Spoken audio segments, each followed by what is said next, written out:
Ang mahalaga dyan, yung sinuri ko yung hindi umanong threat na hindi naman threat. Yun ang mahalaga doon. Sinasabi natin, ang problema kasi sa inyo, yung mga kontra kay Duterte, inilalayo ninyo, inilalabas nyo yung konteksto ng kanyang mga sinasabi. Kailangan kasi, pag nakikinig ka sa kanila, susuriin mong maigi. Titingnan mo yung mga kalakaran kung bakit sila nagsasalita ng ganon. Yung history, yung mga circumstances that evolved para masabi ng isang speaker yung mga binabanggit niya. Hindi po pwedeng ang gagawin mo. Sa mga sinabi niya, pipili ka lang doon ng isang sentence. Okay, madidispalingado talaga ang pagdating ng mga sinasabi niya. Maliwanag naman ang sinasabi niya eh.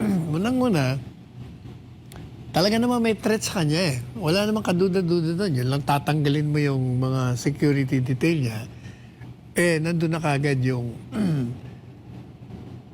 yung conclusion na bakit mo tinatanggal ang security yan? Security, eh para nga bigyan siya ng proteksyon. Pag tinanggal mo yan, hindi siya bukas sa lahat ng uri ng karahasan laban sa kanya.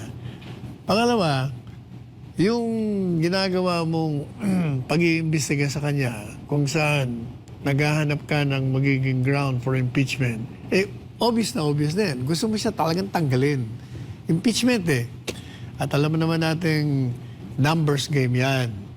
Yung mga nandiyan sa Kongreso, hindi makakagalaw ang realidad sa Pilipinas nang hindi nalalaman at sinasang-ayunan ng presidente ng bansa. Isa lang pagkakataon, MJ, na hindi nakialam ang presidente. Si Duterte yun. Hindi yun nakikialam eh. Kaya hindi niya nga alam na magpapalit ng speaker. Nalaman niya lang pagdating niya doon sa SONA. Pero ang realidad sa Pilipinas, lahat ng presidente, kontrolado talaga nila ang Kongreso. Kasi nga, nakikialam sila. Presidente ayaw makialam. O kaya, yung impeachment na yan, talagang tutuloy nila yan. Regardless, gaya ng aking sinabi, na kahit na may sinasabi si BBM, na huwag nyo na ituloy yan,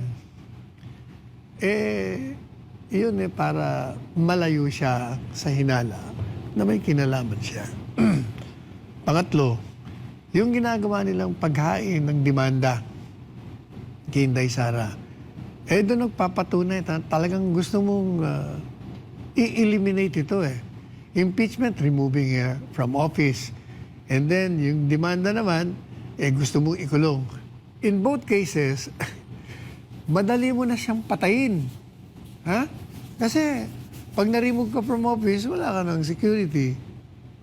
Pag ikaw naman nakukulong ka, dali mong patayin kasi nasa labas ka. O kaya, yun ang background doon.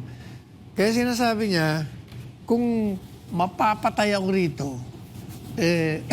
para siya nagsusulat ng last will and testament, eto po ang mga pinaghihinalaan ko rito.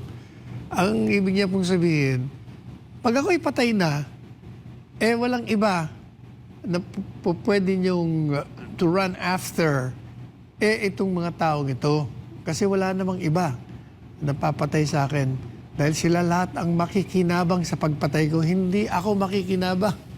Gaya ng sinasabi ng isang Yusek dyan sa DOJ na mastermind daw siya ng potential crime. Dahil siya'y makikinabang. Paano makikinabang? Patay na nga siya. So how can she succeed to the presidency? Kasi pag pinapatay daw yung tatlo, makikinabang siya. Sus Maria Jose, paano ba ang klaseng mga walang sentido común eh? Walang lohika. Alam mo kasi, pag ikaw'y nagtatanggol,